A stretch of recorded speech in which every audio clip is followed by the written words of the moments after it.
Hey guys, welcome to My Table of Three. If you're new here, my name is Carrie, and today I am going to show you how to whip up something super fast using a crust that I keep in the freezer. This is the butter-based pie crust. You've seen me make that on the channel before, and one of my cans of apple pie filling. This is great for people that love apple pie, but you don't want to fuss with rolling out, putting in a pie shell, making a top crust. This is going to be a simple apple tart. I think also the fancy name for it is an apple galette, but basically we're going to roll the pie crust out, put the pie filling in the middle, and then fold it over, brush it with an egg wash, sprinkle with sugar, and bake it. And then you have a simple, easy dessert. And before we jump over and get the crust and everything going, I was grabbing a few things, but I do want to remind you that this is a part of a collaboration hosted by Tuliloo Create over on her channel. Miss Linda invited me to put out 2 videos during her Doughvember collaboration, which means these are videos all about, you guessed it, dough. So I'm super excited to be a part of this. This is my second video in this collaboration. The first time I showed you guys how to do a sourdough naan bread. So if you haven't seen that video, then it is in the playlist that I will have linked below. I'll also link directly to my video in the description below. Also, check the description below for a complete list of collaborators or YouTubers that are in this collaboration. Be sure and watch all the videos and comment on those. And on December the 1st, Linda's going to be having a giveaway over on her channel. So you don't want to miss your chance to win some of the great prize she's giving away. So you also don't want to miss all the great recipes in Doughvember. So check out the playlist. And now I'm going to finish grabbing my stuff and let's get to rolling out that pie dough. All right, so let's go ahead and this recipe for this pie crust is a butter pie crust. So butter, water, flour, a little bit of salt. It makes 2, so we're going to cut this in half because one is going to be for this dessert, and I'm using one for another application, which you guys have seen already. I think I'm going to do this one here, just a little bit bigger. Okay, so I'm just going to get that rolled out. Let me find what I do with my rolling pin, of course.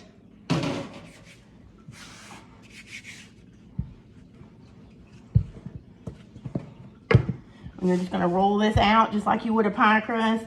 Doesn't have to be perfect, like it's going to fit a pie shell, because we're not using a pie shell, remember? I mean a pie plate. But you do want it to kind of be circular or oblong.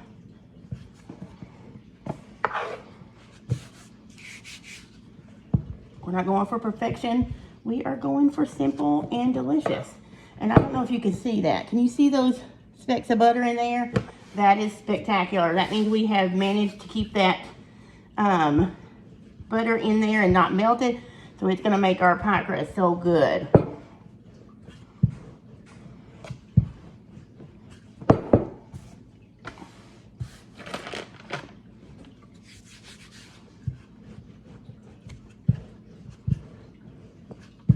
Probably want it about a ½ inch thick. A 1/4 to a ½ inch thick. Your pie filling is going to be the star, the apple pie filling, but you know, you want a good crust, but you don't want it super thick, but you do want it large enough that you can pour the filling in the middle and then have some to roll over the top or fold over the top.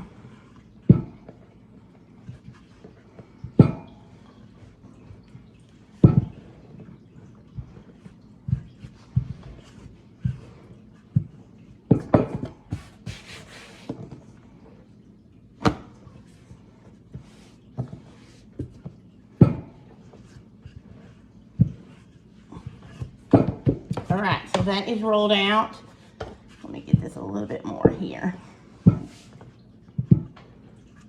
We don't want to overwork it because you don't want it to be tough, and we don't want to melt this butter that we've worked so hard to keep in there, right? So we're going to put, I just use a silicone bake mat. If you wanted to, you could use parchment paper. And now what we're going to do is just roll it up.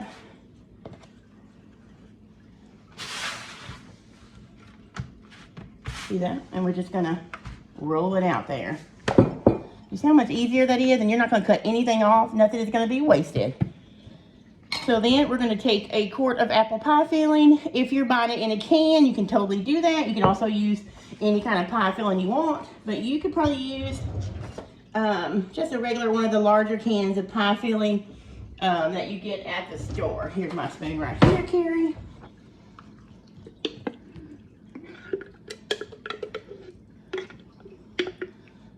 That's going to be plenty for us. You can also do 2. You can roll the other pie crust out if you wanted to as well.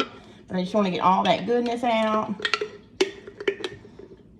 You guys, that ball recipe for that pie filling is one of the best I've ever tasted as far as apple pie. So I will link, if I can find it, I'll link to it. If not, I'll link to the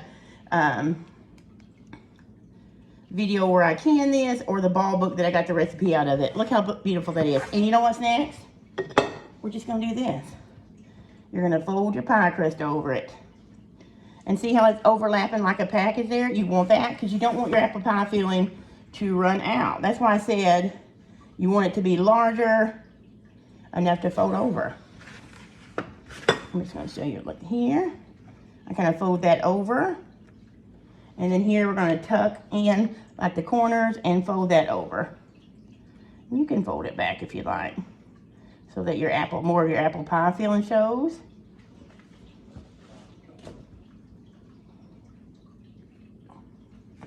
Look at that. It looks really simple, but after you brush it with an egg wash and sprinkle sugar around the top, which I'm going to do next, put it in a oven, 375-degree oven, and you're going to bake it for about 25 to 30 minutes, and this is going to be perfect.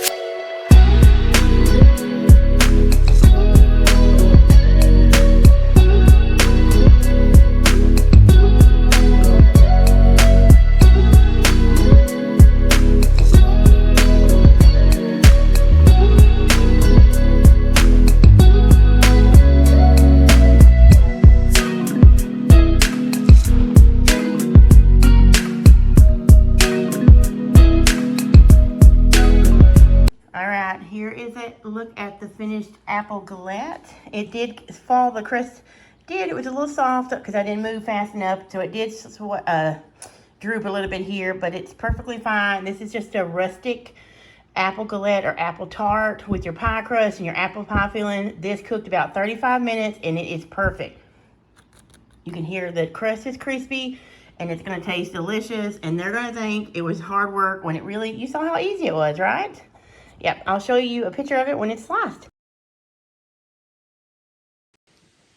Well, that is it, sweet friends. Thanks so much for stopping by my channel today. Again, if you're new, my name is Carrie, and I'm so glad you stopped by today.